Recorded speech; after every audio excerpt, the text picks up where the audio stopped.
Bueno, buenos días a todos. Vamos a dar hoy nuestra clase. Ya hablamos todo lo que era la parte de semiología, que era semiología, cómo evaluar el sistema nervioso, tanto central como periférico. Entonces ya podemos construir un síndrome. Cuando hablamos de síndrome hablamos de signos y síntomas, ¿sí? Entonces, en neurología, para construir los síndromes tenemos que clasificar y tenemos que entender la anatomía, ¿verdad? O sea, depende de los síndromes, tenemos que asociar a áreas anatómicas específicas del sistema nervioso central. Lo que afectan al cerebro, que son los síndromes lobares, lo que afecta al tronco cerebral, que son los síndromes alternos, lo que afectan al cerebelo, lo que afectan a la médula espinal, lo que afectan a los nervios periféricos y lo que afectan a los músculos. Y prácticamente, de acuerdo a eso, vamos construyendo los síndromes. Como el sistema nervioso está en todo el cuerpo, distribuido en todo el cuerpo, por eso es un poquito extenso la evaluación. Y también cuando vamos evaluando ciertas partes del cuerpo, también ya vamos evaluando el sistema nervioso. Entonces, prácticamente esta clasificación, esto es lo que ustedes tienen que entender primero como principio, ¿verdad? Vamos a clasificar en síndromes irritativos y deficitarios cuando afectan la meninge o cuando hay cuadros que afectan el comportamiento. Síndromes centrales cuando afectan específicamente ciertas áreas del lóbulos, los síndromes centrales lobares, el síndrome alterno que nosotros estábamos viendo que son el del tronco cerebral y los síndromes medulares. En la parte periférica, los síndromes periféricos son síndrome del asta anterior, síndrome radicular, síndrome de afectación del tronco nervioso periférico, síndrome de la unión neuromuscular y síndrome de afectación muscular, como estábamos viendo. Entonces vamos a ver, el examen entra hasta donde desarrollemos hoy. Cuando se cansa me avisa para poder descansar, ¿sí? Bueno, vamos a hablar del síndrome irritativo y deficitario. Acá vamos a hablar entonces del síndrome meningio, ¿sí? Prácticamente el síndrome del meningio tiene una triada clásica: cefalea, fiebre y rigidez de nuca. Esos son prácticamente la triada clásica. Cuando hablamos de síndrome de meningio estamos diciendo que algo está irritando la meninge. Puede ser infeccioso, puede ser un sangrado, ¿verdad? O puede ser algo inflamatorio no infeccioso, ¿sí? Y en situaciones incluso puede ser neoplásico, pero algo que produce una inflamación, sea cualquier tipo de etiología que produzca una inflamación en la meninge. Entonces, la persona tiene cefalea, a la cual se le llama como la cefalea normalmente en la región occipital y frontal, a lo que se le llama grito meningio. La persona por esa alteración y por esa irritación puede tener contracturas musculares, por lo tanto va a tener dolor, puede tener dolor dorsal, rigidez de nuca, impidiendo que el paciente doble el tronco. Cuando dobla por eso tiene dolor. Y contractura las musculaturas de los miembros inferiores. Puede tener vómitos, pero estos vómitos está acompañado de náusea, a diferencia de lo que ocurre en la hipertensión endocraniana, donde el vómito no está acompañado por náusea. El paciente tiene el famoso vómito en proyectil, sin tener náusea, vomita. Eso ocurre en la hipertensión endocraniana, no en el síndrome meningio. Y eso es muy importante averiguarlo. Y puede tener cierta sensibilidad aumentada por algunos estímulos, por ejemplo, a la luz y al ruido. Incluso al contacto, el paciente puede hacer un rash al contacto. No es muy frecuente, pero puede ocurrir. Puede tener también trastorno vegetativo. Al frotar la piel del paciente aparece una raya roja, y a eso se le llama raya meningia de Trousseau, que demora en desaparecer mucho más tiempo que un individuo normal.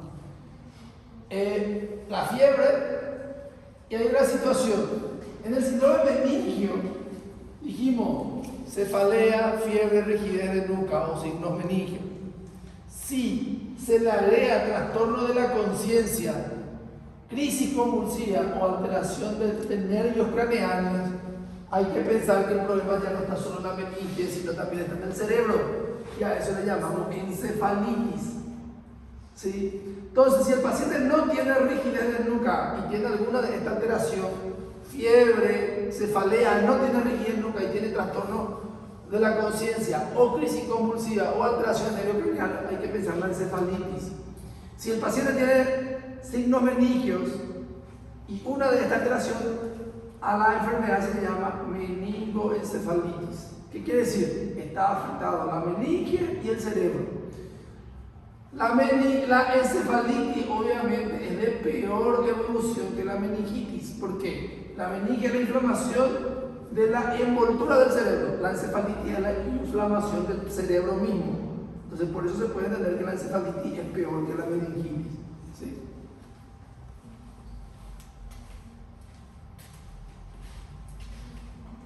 Y estos son los famosos signos meningios. Los signos meningios prácticamente solo se ven en un 3 a un 20% de todos los pacientes con meningitis. Los signos clásicos como el Kerner y el Brusinski no es muy fácil ver. Y a veces se encuentra más en niños que en adultos. Pero cuando está, prácticamente nos ayuda a confirmar más la meningitis, ¿verdad? Solo que hay que tener en cuenta, no tenemos que guiarnos solo en eso. A veces el paciente solo tiene rigidez de nuca.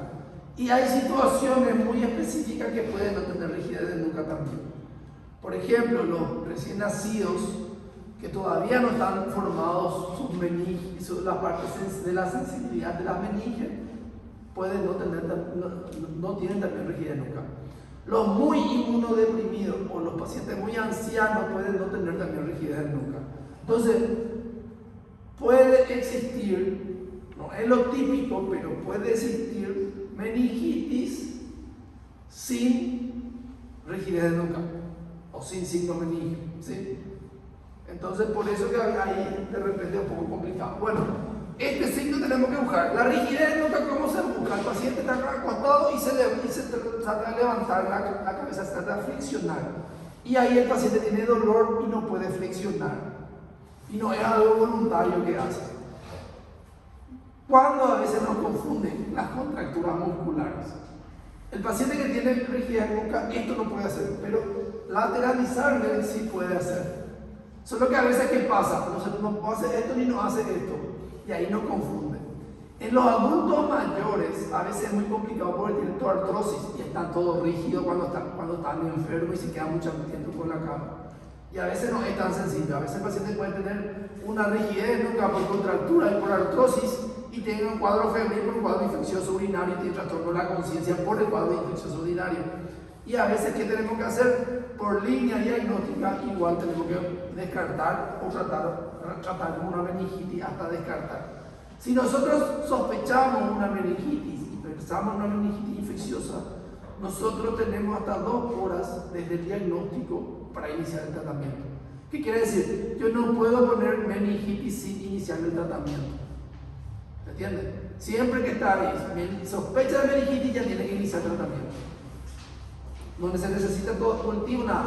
Empieza de forma empírica y después, de acuerdo a los resultados de los estudios, se suspende o no, o se continúa el tratamiento. Pero no podemos esperar más de 2 horas a iniciar el tratamiento antibiótico o antiviral o antibiótico y antiviral de acuerdo a nuestra sospecha.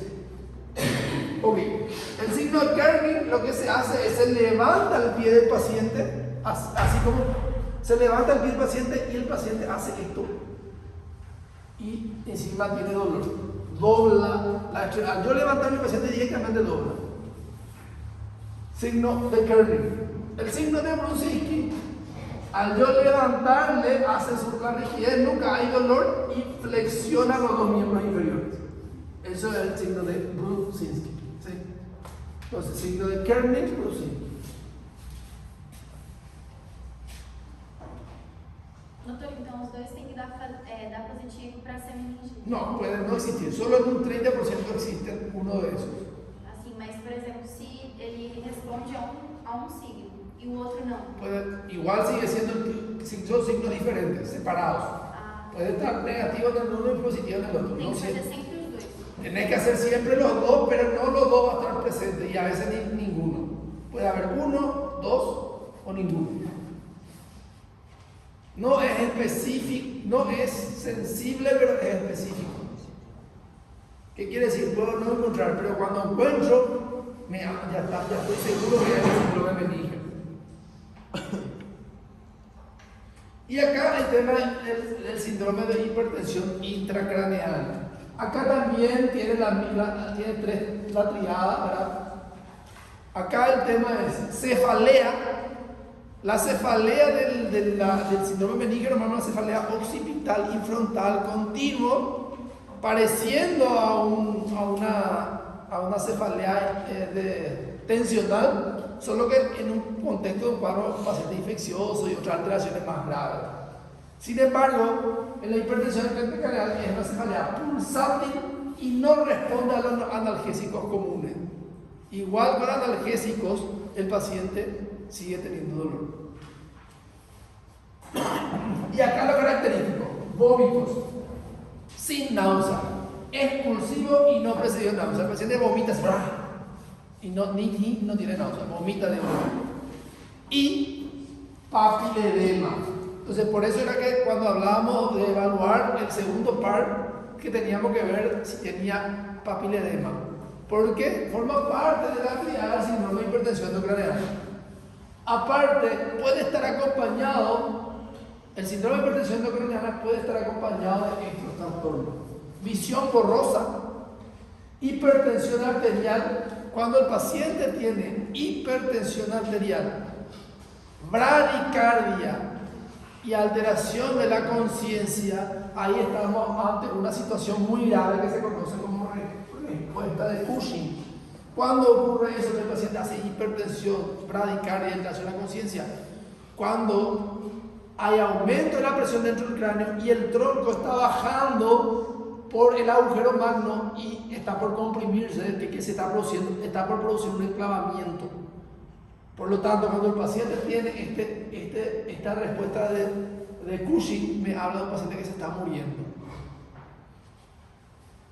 Bradicardia, puede tener disritmia respiratoria, puede comenzar a respirar mal. ¿Por qué? Porque el tronco se está comprometiendo.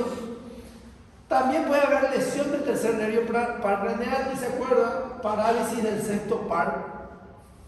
Y a veces el paciente solo tiene parálisis del sexto par y ni tiene los otros signos. Y esto, siempre cuando yo veo parálisis del sexto par, tengo que descartar una hipertensión endocraniana. Siempre. Por eso el tema, si yo veo sexto par, tengo que descartar que no haya una hipertensión endocraniana. Trastorno de la conciencia, el paciente puede venir ya en coma. O sea, todo paciente en coma puede tener una hipertensión endocraniana. Por eso que todo paciente en coma, si yo no sé la causa, le tengo que hacer una tomografía, porque puedo tener una hipertensión endocraniana que ya le está llevando al paciente. Puede tener muerte cerebral por isquemia prolongada. Entonces, por eso es muy importante. La triada clásica: cefalea, vómito y papiledema, que puede o no estar acompañado de estas situaciones. Y a veces, solo cuando es más crónico, a veces puede haber solo parálisis del sexto par. Entonces ahí ya hablamos síndrome meningio, encefalitis, hipertensión intracraneana, y ahora vamos a hablar del síndrome confusional agudo. No existe. Por más que se habla del síndrome confusional agudo, no existe el síndrome confusional crónico.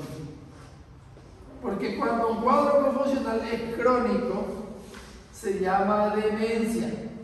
¿Se entiende? O sea, no existe el síndrome confusional crónico. Entonces, el síndrome confusional agudo es así: paciente que estaba bien, que ahora hace alteración del comportamiento o del estado de alerta, con fluctuaciones. ¿Qué quiere decir? Para yo decir que el paciente tiene un síndrome confusional agudo, tengo que saber que antes de eso el paciente estaba bien y que empezó recién, que empezó hoy hoy, ayer, anteayer, prácticamente en la semana y a veces mucho antes, en una situación donde el familiar tenga ciertas capacitaciones intelectuales, te trae en el día en el hospital. Pero en situaciones donde no tiene buen acceso a la salud, no tiene buena economía y no tiene buena capacidad intelectual porque no pudo irse a la escuela, al colegio, que ocurre mucho en los países de Latinoamérica, a veces el paciente viene después de una semana y ahí es lo que a nosotros nos confunde, porque no es lo que leemos en los libros. Entonces hay que tener en cuenta esa situación. Paciente que no tenía alteración de la conciencia y que ahora comienza a tener alteración. Y es fluctuante. Normalmente el paciente de repente está muy dormido, después está muy despierto, fluctuante durante el día. ¿Sí? Entonces, estado con alteración de la percepción y cambio brusco de la cognición, con periodos de agitación. Hay momentos donde el paciente está muy agitado y en ocasiones con irritabilidad y alucinaciones, alterando con trastorno en el nivel de la alerta, y la conciencia de repente puede estar muy dormido o puede estar muy despierto y habla y dice incoherencia, o puede de repente decir que está viendo ciertas cosas. El tema del síndrome confusional agudo, que es una manifestación de una enfermedad de base, no es una enfermedad en sí. Y la gran mayoría de las veces suelen ser por cuadros infecciosos y suele ser más frecuente en adultos.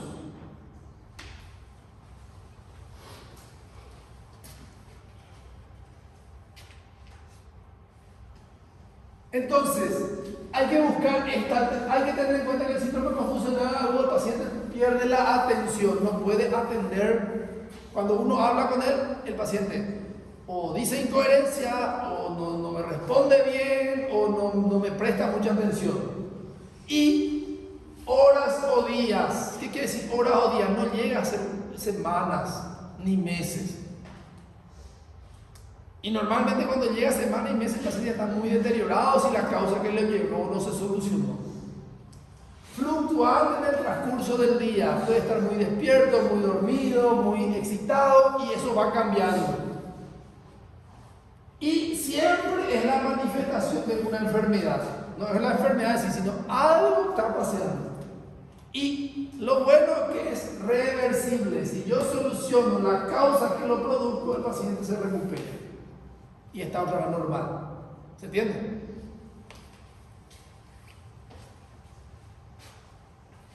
A diferencia de los síndromes demenciales.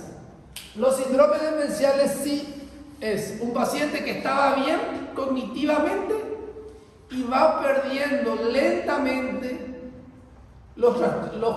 la cognición. Normalmente el diagnóstico del síndrome demencial se habla de una persona que estaba bien y comienza a tener trastorno de la memoria, pero puede tener también trastornos de otros niveles superiores. Pero estos trastornos normalmente tienen que haber pasado 3 meses. Ese también es otro dato muy interesante. Entonces, ¿pero qué pasa de eso que son menos de 3 meses y más de una semana? Y eso puede estar dentro de un síndrome de una demencia rápidamente progresiva o en un cuadro confusional que la causa no fue tan fatal y el paciente puede todavía sobrevivir con esa alteración. Entonces estamos en una zona gris donde puede ser uno o lo otro. Pero categórico, paciente más de 3 meses con trastorno de la cognición, demencia, menos de 3 meses y es medio complicado. 1 a 2 semanas para abajo, un síndrome confusional agudo. ¿Se entiende? Ok. Síndrome demencial es un síndrome que se caracteriza por el deterioro adquirido. Acá, ¿qué es lo que pasa? Hay personas que nacen con sufrimiento por ejemplo, las criaturas que tuvieron hipoxia al nacer, por alguna alteración materna o el canal de parto o de la misma criatura al nacer, su cerebro sufrió y se dañó. Y esas personas no tienen lucidez en toda su vida. ¿Por qué? Porque no se desarrolló completamente. Entonces yo no puedo hablar a ellos que ellos tienen demencia. La demencia ocurre en una persona que su estado cognitivo estaba bien y después fue deteriorando. Pero estos pacientes que tuvieron lesión cerebral, ¿pueden tener demencia? Sí. De hecho, ellos tienen más rápidamente demencia. Cuando el cerebro esté menos desarrollo cognitivo, mayor probabilidad de tener demencia.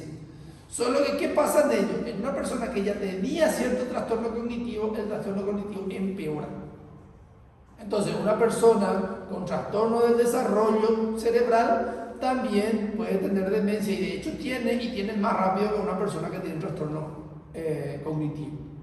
¿Sí? ¿Se entendió entonces el concepto? Que yo tengo que, para hablar de demencia, yo tengo que saber el grado cognitivo previo de mi paciente y normalmente tuvo que haber transcurrido 3 meses. ¿Qué pasa si viene antes de los 3 meses? Y yo tengo que hacerlo pensar como una demencia y pensar como un síndrome confusional agudo. Y hacerlo estudio para demencia y síndrome confusional agudo. Ahora, ¿qué pasa si viene en la semana, los 15 días, menos de un mes? Síndrome confusional agudo primero. Pasa ya de un mes, pensar ya en una demencia, pero también en un síndrome confusional agudo. ¿Se entiende? Porque todo eso depende de la causa y también del tiempo y cómo responde cada paciente. Por eso que no es así matemático. Entonces, es un síndrome que se caracteriza por el deterioro adquirido de la función intelectual respecto a un estado previo conocido o estimado, porque a veces yo puedo no conocer, pero preguntándole al familiar yo más o menos puedo estimar, no, él estaba así antes y ahora está así. ¿Se entiende? O sea, tiene que haber por lo menos un conocimiento o una estimación de cómo está antes y que eso se deterioró. ¿Sí?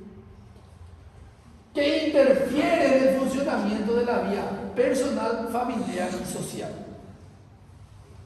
Por eso que la demencia muchas veces trata el psiquiatra, trata el geriatra, ¿verdad? Si bien para mí yo trato todo mal, ¿verdad? Pero bueno. Para tener en cuenta, ¿por qué? Porque es la misma cosa. Cuando ustedes leen psiquiatría se van a dar cuenta que es así. Cuando nosotros decimos que la persona tiene trastorno psiquiátrico, porque nosotros vemos muchos que están así gritando, saltando y en mi corriente, ya así no me voy, no importa, ¿verdad? Cuando nosotros decimos que esa persona tiene alguna alteración psiquiátrica, cuando ya le molesta a todo el mundo y no entiende, cuando ella misma se da cuenta que su actitud no está con lo que corresponde, o cuando la familia se da cuenta que algo está mal. Lo mismo pasa con la demencia. Entonces, el paciente puede venir a consultar por demencia porque esa misma persona se dio cuenta. O puede venir un familiar a decirnos del paciente que está teniendo algo. A veces el paciente ni quiere venir a la consulta, pero el familiar se da cuenta que está pasando algo. Y por eso a veces se tarda mucho para venir a la consulta, porque el paciente con demencia no tiene una alteración brusca del estado emocional. Es una persona normal que se va deteriorando lentamente. Entonces, si tiene una personalidad fuerte y era el que manejaba la casa, es muy difícil de que se le traiga al hospital. Porque no se deja, si no era luego de consulta. Entonces a veces por eso es un poco complicado el tema de la vida. O a veces tiene problemas en el trabajo, en el tráfico, con alguien por alguna situación. Entonces hay que tener en cuenta, una persona que está bien comienza a tener trastorno cognitivo, es progresivo, no es fluctuante como el síndrome confusional agudo. Y aparte de eso, interfiere en su vida diaria. Eso es lo que tenemos que ver. ¿Cuáles son las alteraciones que puede ir teniendo durante ese tiempo?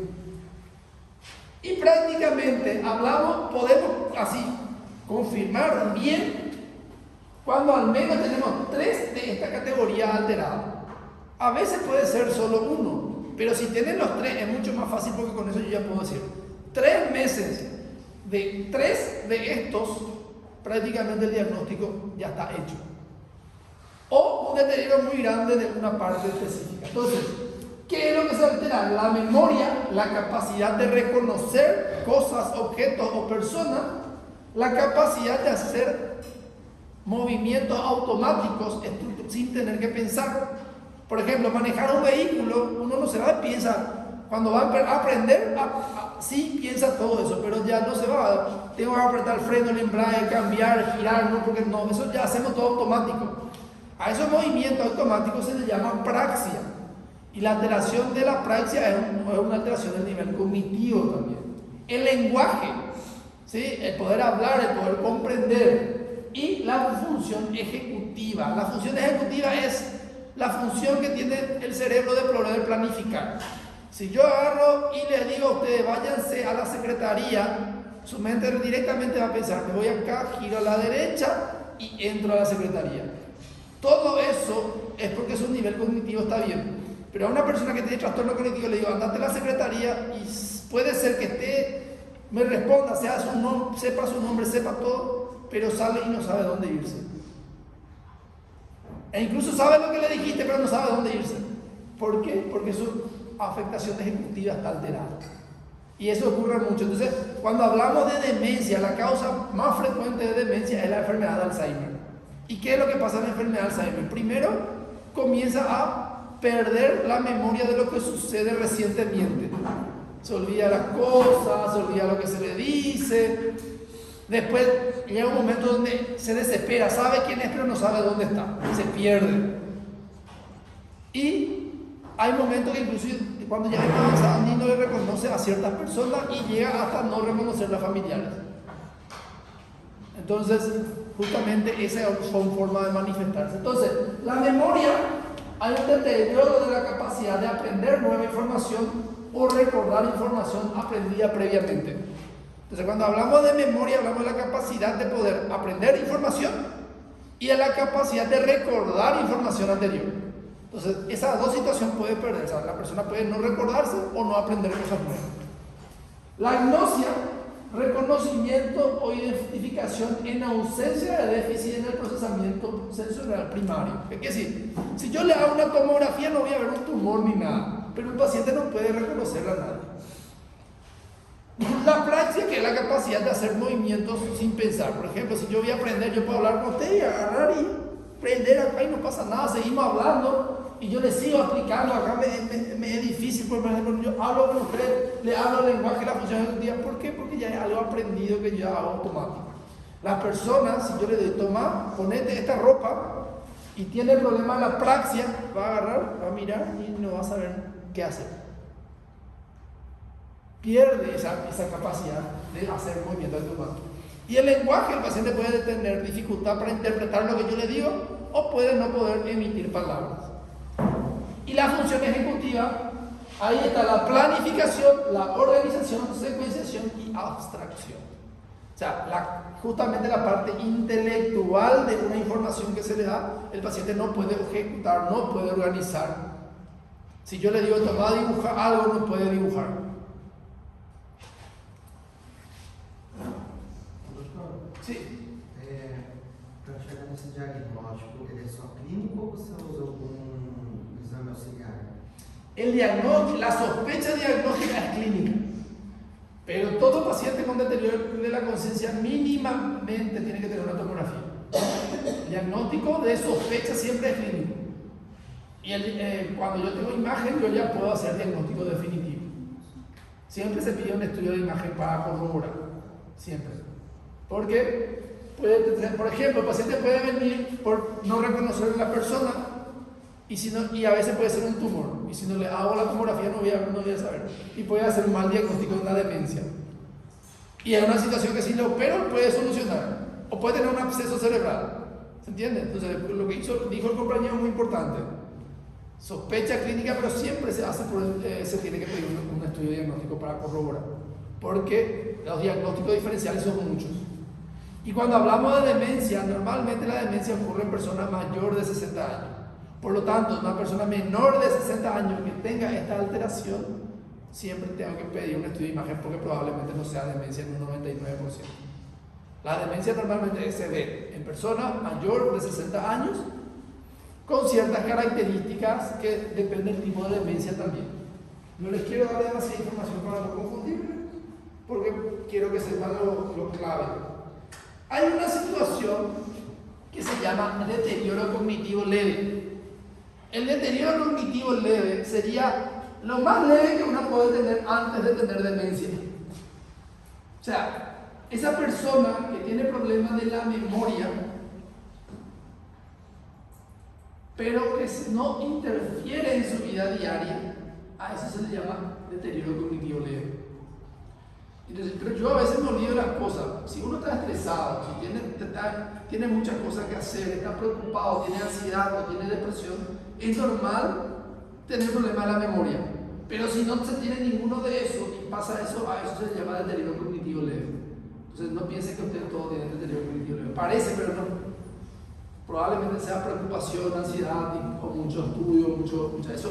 Eso es normal incluso. Lo anormal es que yo esté con mucha preocupación, con mucha ansiedad y mi cerebro trabaje todo bien. Porque no existe, a largo plazo no existe cerebro que aguante mucha presión. Tiene que relajarse un poquito también. Y eso ya está demostrado, ya sabemos ya. Anteriormente cuando estaba estresado se iba a dormir y salía y pensaba que no, tiene que cambiar sus emociones otra vez. Por eso todo después sale y se baña un John y eso. Y después viene, como lo que es demasiado, pueden seguir estudiando si se intoxicaron ahí, ¿no? Porque se desestresaron, liberaron otro tipo de neurotransmisores, desbloquearon ciertas alteraciones. Ciertas cosas hacen que cambie la modulación del cerebro. Entonces, pérdida de la memoria no interfiere en la actividad de la vida diaria. ¿Qué quiere decir? Si interfiere en la actividad, si una persona tiene pérdida de la memoria con interferencia en la vida diaria, ya hablamos de demencia. ¿Se entiende? Por lo tanto, el deterioro cognitivo leve hace 10 años atrás y hasta ahora fue un boom. Porque es un lugar donde no es todavía demencia, pero el 15% de lo que tienen deterioro cognitivo leve pueden evolucionar a una demencia de Alzheimer. Entonces, ¿qué me quiere decir un deterioro cognitivo leve? Una alerta de que algo tengo que cambiar en mi estilo de vida para poder evitar que progrese o prepararle a la persona que puede progresar a una demencia de Alzheimer. ¿Y por qué es importante en ese momento? Porque es el momento que el paciente está lúcido y puede decidir por su vida y cómo va progresando. Y esto parece una tontería, pero le facilita mucho al familiar. Porque cuando el paciente está con demencia ya no puede decidir nada por él. Legalmente incluso él pierde todito su derecho. ¿Quién agarra su derecho? La persona que es responsable en ese momento. Si estaba con su esposa, es su esposa; si estaba con sus hijos, son sus hijos. Y a veces es un problema social. Porque puede tener 7 hijos y cuando él tiene demencia, él no puede decidir nada, no puede firmar nada. Es un problema para el neurólogo, el psiquiatra o el geriatra, porque somos nosotros los que ponemos el certificado, y si nosotros ponemos que el paciente tiene demencia, le quitamos toda autonomía legal. Pierde su autonomía legal. Por eso hacer el diagnóstico de demencia no es tan sencillo. Y si el paciente tiene un trastorno cognitivo le ayuda mucho a la familia, porque ahí él puede decidir ya cómo quiere que se le trate, cómo se utilice sus bienes cuando él pierda la memoria. O cuando él ya no pueda decidir por sí mismo, cuando su trastorno de la memoria sea muy importante. Y es un paso muy importante para el paciente en esa situación. Es triste cuando le tenés que dar esa información y le tenés que decir que ahora es el momento que él puede decidir porque puede cambiar. Pero puede ser que nunca evoluciona eso. Sin embargo, hay que decir eso porque si evoluciona, le ayuda a la familia, le ayuda a todo su contexto, que facilita muchísimo. Porque después, tipo, ¿quién lleva la economía? ¿Quién tiene su bien? ¿Quién es el que va a firmar por él? Ese es un trabajo mental y psicológico para la familia terrible después. Entonces, ya se puede ir hablando con el psicólogo y todo lo demás. Entonces, ya se va integrando y todo. Por eso esta etapa, llegar a esta etapa antes de la demencia es muy interesante, porque podemos evitar que progrese. Y si progresa, el paciente el familiar ya puede estar relativamente preparado a lo que viene. ¿Pero la memoria sería todos los días? De estos, sí, suele ser todos los días, pero normalmente los pacientes que no tienen. Por eso, acá trabajamos mucho con los psicólogos y con los psiquiatras también. Porque puede tener ansiedad, puede tener depresión, y a veces los deterioros cognitivos pueden exacerbarse o manifestarse por una ansiedad y por un cuadro depresivo. A veces están juntos. Por eso que no es tan sencillo. Por eso es lo que yo digo, que siempre la demencia o el deterioro cognitivo es del neurólogo. Sin embargo, cualquiera no está impedido que trate a otra persona, ¿verdad? Pero es una situación más de un deterioro no funcional, es medio orgánico y funcional combinado. A veces hay signos en la tomografía o en la resonancia, pero hay ocasiones que incluso no hay muchos signos. Y es tanto así que por eso lo hice buscar un biomarcador para poder decir, este tiene demencia. Y para el Alzheimer hay ciertos biomarcadores, pero todavía no son sensibles, que si a veces el paciente no tiene y tiene positivo. Entonces, el diagnóstico de una demencia es clínico, descartando otra enfermedad. ¿Se entiende? No hay algo que me diga, esto es así, muy específicamente, pero sí hay ciertas orientaciones. La demencia más frecuente es el Alzheimer, le sigue la demencia vascular, que son por pequeños infartos o por grandes infartos, y después está la demencia mixta, donde el paciente tiene lesiones vasculares y también tiene Alzheimer. Y después están las otras demencias que son mucho menos frecuentes. Por lo tanto, lo que ustedes van a ver en consultorio, pacientes con demencia, o eran Alzheimer, o eran pacientes vasculares. Prácticamente eso es lo que van a ver más, todos nosotros. Doutor, então sempre o Alzheimer vai evoluir de uma demência. El Alzheimer ya es un tipo de demencia. É um Sí, es un tipo. Cuando hablamos de Alzheimer decimos ya un paciente con demencia con una clasificación etiológica ya establecida. Por eso cuando hablamos de demencia y no sabemos la causa, vamos a decir demencia nomás. ¿Entienden? Paciente con signo de demencia y le envían al especialista, al neurólogo. ¿Sí? Si ustedes piensan que el problema de su memoria es porque tiene ansiedad, tiene depresión, ahí le envían al psiquiatra. ¿Se entiende? De esa forma se ayuda. Entonces el psiquiatra, normalmente cuando se piensa en demencia, desde mi punto de vista, y creo que la literatura también lo piensa así, tiene que estar manejado por un psiquiatra y por un neurólogo. Si el psiquiatra se da cuenta que no es de su área, le tiene que dejar al neurólogo, y si el neurólogo se da cuenta que no tiene demencia, le tiene que dejar al psiquiatra. Pero se tiene que ayudar para que tenga un buen seguimiento. Y el tratamiento son medicamentos para detener la progresión del deterioro neurológico y también son tratamientos para el estado cognitivo. Y ahí entran los psiquiatras también que entienden bien de esos tratamientos. Bueno, y ahí terminamos la parte del síndrome irritativo y deficitario. Como pueden ver, esto habla de la cabeza y el cerebro en sí, pero no de forma focal. Ahora, cuando las lesiones pueden ser focales, hablamos de síndromes centrales lobares del cerebro, o cuando tiene signos alternos, que vamos a ver, hablamos de tronco, y cuando es medular también vamos a ver cómo se habla. Entonces, síndromes lobares. ¿Por qué se llama síndromes lobares? Porque me orienta a que uno o más lóbulos cerebrales son los que están dañados. Por lo tanto, tengo que tener ciertos conocimientos de cuáles son las funciones de cada lóbulo cerebral. Y ahí está la importancia de entender anatomía y todo lo demás. Entonces, el lóbulo frontal es el lóbulo que está encargado de la motilidad. Entonces, si un paciente tiene una debilidad de un brazo, la movilidad del otro o de la pierna, puede ser que sea el lóbulo frontal. Y es el lóbulo que en el ser humano fue el que se desarrolló más que los otros animales. Por lo tanto, es el que nos hace actuar de forma racional. Entonces, si una persona comienza a tener cambios de conducta y tiene una debilidad también, me orienta más a que sea el lóbulo frontal. Entonces, un cambio de la conducta que no sea demencia puede ser por una alteración del lóbulo frontal. Por eso que una persona puede tener un tumor a nivel del lóbulo frontal y manifestarse como si fuera que sea una demencia. Y le hago una tomografía y veo que tiene un tumor ahí, o un absceso, o una desmielinización a nivel central.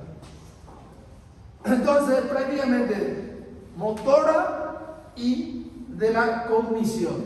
Ahora, lóbulo parietal, normalmente el lóbulo parietal está relacionado con la sensibilidad, trastornos sensitivos.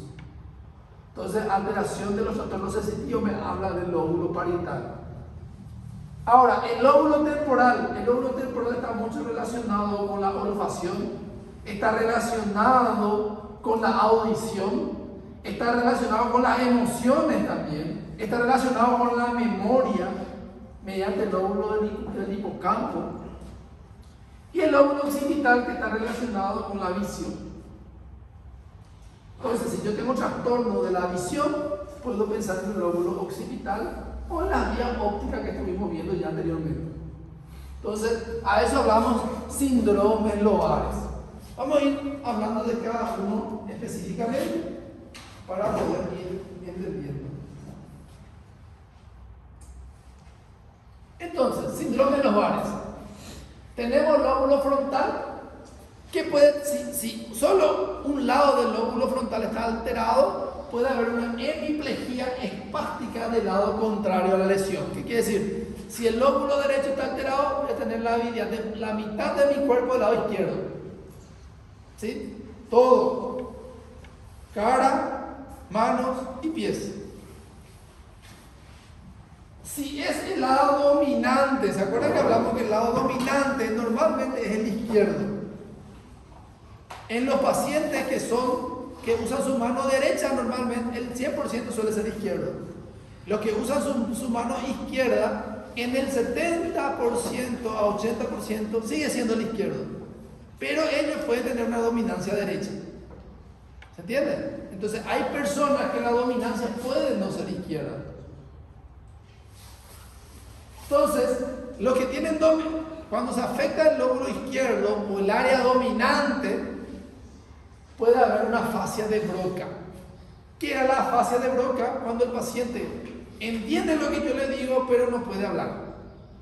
No puede transmitir lo que quiere decir. Pero si yo le digo alza tu mano, él alza su mano, pero él no puede hablar, no le sale la palabra. A eso se llama afasia de Broca. Y la afasia de Broca es del lóbulo frontal. Cuando afectan la región frontal, pero la región debajo de la órbita o lo que está sobre la órbita, que se llama órbito frontal, ahí es lo que nosotros hablamos. El paciente puede tener impulsividad, euforia, juicios críticos alterados. Le voy a contar una historia solo para que se puedan dar cuenta de cómo se puede manifestar. Una persona casada tuvo un tumor cerebral, lóbulo frontal, y tuvo que divorciarse porque su impulsividad quería tener relaciones sexuales todo el tiempo. No tenía inhibido esa situación. Entonces su señora se tuvo que divorciar por esa situación. Porque era en cualquier lugar, en cualquier momento, y no le importaba nada. O sea, porque el lóbulo frontal es lo que nos diferencia de los animales, de poder pensar, no, esto acá está mal. O sea, si ustedes ven los animales que están teniendo relaciones sexuales frente a nosotros, no pasa nada, ¿verdad? Con nosotros ya no pasa más eso, tenemos nuestra privacidad, tenemos unas cosas diferentes. Entonces, pierde o de repente comienza a jugar demasiado. Quiere jugar tipo los casinos y todo lo demás. ¿Se entiende? Eso está regulado por la región frontal. Por eso es que las criaturas se le dicen no y se le entrena que eso no tiene que hacer. Y con el tiempo su lóbulo frontal se desarrolla y va entendiendo que por más que quiera hay situaciones que no puede. Y eso es por la evolución del lóbulo frontal. Entonces se puede entender que si nosotros no tenemos regulado el lóbulo frontal, nuestra impulsibilidad sale a flote. Y a veces depende de cada impulsividad que de cada uno tiene de predisposición también. Entonces eso está regulado por el lóbulo frontal. Yo le puedo poner una historia así. Un paciente de tantos años de edad que le pasó acá y que comenzó a jugar póker y perdió toda su casa y todo. ¿Cuál es el lóbulo que está afectado? Y usted tiene que decir cuál es. ¿Se entiende? Ahora, las epilepsias son descargas anómalas de un área del cerebro que puede ser occipital, frontal, temporal o parietal. Si la epilepsia se origina en el lóbulo frontal, produce lo que se conoce como crisis motora focal simple. ¿Qué quiere decir? Si yo tengo el frontal y mi problema es justo donde el paciente tiene la movilidad, el paciente puede estar así todo el tiempo, moviéndose. Esa es una crisis motora focal. A veces esa crisis motora focal se generaliza y ahí es lo que vemos que el paciente. Entonces puede comenzar ahí, después se generaliza y comienza a tener convulsiones tónico-clónicas y pierde el conocimiento. Entonces, ¿dónde ocurrió eso? Porque va a la alteración frontal. ¿Se entiende? Entonces, cuando hay un movimiento focal paroxístico, entonces el problema está en el lóbulo frontal. Por eso que cuando vienen y nos consultan de estas cosas, nosotros pensamos, puede ser esto y lo otro. O sea, normalmente, cuando el médico ya entiende la anatomía, entiende la semiología y puede construir síndromes, pedir estudios es solo para confirmar lo que estaba pensando. En el 90% no se va a equivocar, pero hay un 10% que me ayuda a los estudios auxiliares. Y hay situaciones que es obligatorio pedir estudios auxiliares. Entonces, si afectan los lóbulos frontales al mismo tiempo, pero el paciente, digámosle que está vivo, pero tiene afectación del lóbulo frontal bilateral, puede tener lo que se conoce como parálisis pseudobulbar. ¿Por qué se llama parálisis pseudobulbar? Porque se manifiesta como si fuera que el bulbo está afectado. ¿Se acuerdan que en el bulbo estaba afectado el noveno, décimo primero y 12º? Entonces, es como si el paciente tiene dificultad para hablar, tiene dificultad para deglutir, tiene dificultad entonces para esa situación, disartria, disfonía,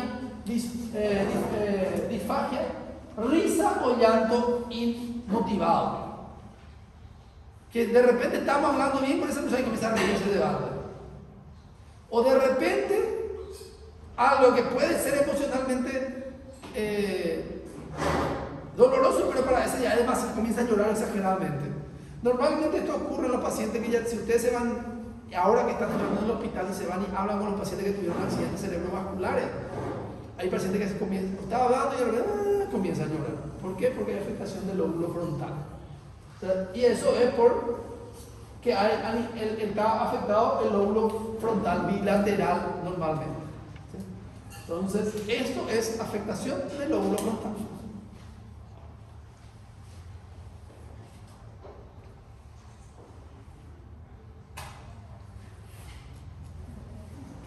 Lóbulo parietal. Alteración sensitiva del lado contrario a la lesión. Igual que el lóbulo frontal, pero no motor. Acá es sensitivo el problema. ¿Sí? Y entonces, una hemianopsia homónima. ¿Qué quiere decir? La mitad no ve. Si el paciente tiene alteración de la mitad del cuerpo que no está viendo, hablamos de una hemianopsia homónima. Y el lóbulo parietal. Y normalmente uno se va bien, los pacientes con accidente cerebrovascular tienen una hemiplegia y no ve la mitad de un lado. ¿Por qué? Porque estaba afectado el lóbulo frontal y el lóbulo parietal. Entonces ahí yo puedo saber, sin pedirle una tomografía, que ya tengo dos lóbulos afectados. Y entonces yo digo, no, este derrame va a ser grave. ¿Por qué? Porque ya sé que dos lóbulos están afectados. Sin hacerle la tomografía. Obviamente que después le voy a hacer la tomografía. Cuando afecta el área dominante, hablamos del síndrome que puede producir el síndrome de Gershman. ¿Qué es el síndrome de Gershman? El paciente tiene agrafia, que quiere decir no puede escribir. Acalculia, si yo le digo suma 3 más 2, ¿cuánto es? No puede hacer la suma. Confusión de derecha e izquierda, yo le digo, ¿este es tu derecha o es tu izquierda? Y no puede saber si es su derecha o su izquierda. Agnosia del lado, o sea, que yo le digo, ¿este qué lado es? Y no sabe. Apraxia constructiva, ¿qué quiere decir? De repente yo le doy algo para que haga y no puedo. Tomar este bolígrafo, ponerle la tapa y no puede. Se queda mirando así. Negligencia y estado confusional agudo.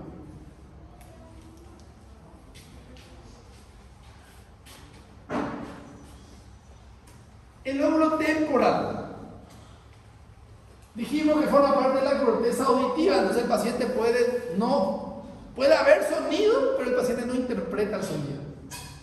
¿Sí? O puede o puede interpretar mal, porque la área asociativa está alterada. Y puede tener trastorno de la memoria también. Y la epilepsia en los pacientes con lesión del lóbulo temporal puede tener como crisis parciales complejas. Donde el paciente, la crisis parcial es compleja, el paciente de repente está bien y de repente comienza, por ejemplo, a hacer esto. Esa ya es una crisis compleja. Las crisis complejas, por eso se llama de esa forma, hoy en día tiene otro nombre, pero solo para que puedan entender.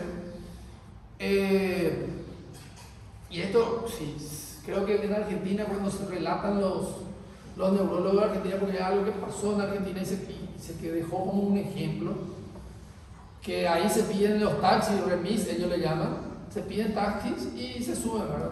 Dos chicas se subieron con un taxi atrás y de repente el taxista comenzó a tocarse. Entonces ellas interpretaron como que el taxista le quería violar. Y las dos se tiran del taxi. Se tiran del taxi y el taxista se va y choca. Y después el taxista creo que entra en coma, una muere y la otra sobrevive. Y después se hace el relato, los dos relatan lo que pasó. Se le hace un electroencefalograma y se ve que tenía una epilepsia del lóbulo temporal.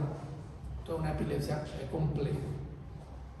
¿Por qué? Porque no es típico que pase eso, que de repente alguien pase se esté tocando, se esté como si fuera prendiendo los botones, de repente hace movimiento de los labios, o sea, es algo de repente complicado, si uno no sabe, va a actuar de esa forma. ¿Qué pasa? Se está transformando, es medio complicado. Entonces, la epilepsia, crisis parciales complejas. Y por último, la parte lobar, el lóbulo occipital. El paciente puede tener alteración del campo visual, que quiere decir puede ser que no esté viendo un lado o del otro, y cuando son los dos occipitales son los dos lados. Si el área dominante hay una agnosia visual, el paciente no reconoce lo que ve. Puede tener una propasognosia, pues que esté viendo pero no reconozca las caras de las personas. Y si hay epilepsia en esa región puede haber alucinaciones visuales o cegueras pónicas. Las alucinaciones visuales como epilepsia del lóbulo occipital son muy característicos. Es muy importante esto. Las personas que alucinan cosas así muy extraordinarias y a veces ni pueden describir bien qué es lo que están viendo. Las alucinaciones del lóbulo occipital son imágenes muy claras. El paciente te dice: estoy viendo un extraterrestre verde que después se transforma en naranjado, se agranda y se achica. O sea, son muy elaboradas sus alucinaciones visuales. Sin embargo, que tiene otro tipo de alucinaciones, te dicen cosas así muy mezcladas que no se entiende bien. Entonces, por eso que a veces se puede confundir con trastornos psiquiátricos. ¿Entienden? Porque tiene alucinaciones, pero normalmente son como si fueran cosas que mira su mano y como si fuera que su mano se agranda y se achica. Y eso es una afectación, una epilepsia del lóbulo occipital. Cuando en los dos lados el paciente puede tener los ojos bien abiertos y yo le digo al paciente: ¿vos estás viendo? Y te dice sí. Y le dice: ¿qué vos estás viendo? Y te puede decir cualquier cosa. Porque acuérdense que a nivel cortical está la conciencia. Si yo no tengo mi lóbulo cortical, no tengo conciencia. Y una persona que estaba viendo en su memoria se queda que le está viendo. Y él no sabe que no está viendo. ¿Por qué? La corteza, que es la que da la conciencia, está dañada. Y eso ocurre cuando es bilateral. Una ceguera cortical. Se llama ceguera cortical cuando el paciente no se percata de su ceguera, pero el que le evalúa sí se percata. Porque yo le digo: ¿vos estás viendo? Y te hace sí. Y te seguí un poco esto, y a veces puedes seguir porque por intuición lleva hacia tu lado. Pero le decía otra vez: seguí un poco esto, y le lleva al otro lado, puedes no seguirte. Y ahí te das cuenta que algo está mal. Y le decís: ¿esto qué es? Y te dice cualquier cosa. Y a veces vos le decís que le está mostrando y no le está mostrando nada.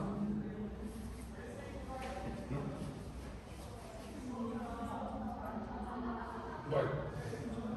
Y ahora vamos a hablar de los síndromes alternos. Acá sí, es un poquito, voy a tener que utilizar un poquito más de la concentración de ustedes. No sé si quieren descansar y después volvemos, porque voy a necesitar que se concentren bien, porque tienen que entender cómo cambia la situación cuando el síndrome alterno. No es así bien focal. De un lado una cosa y del otro lado otra cosa. Ok, les doy 15 minutos, 20, ¿cuánto? 15 minutos. Ok, 15 minutos de descanso.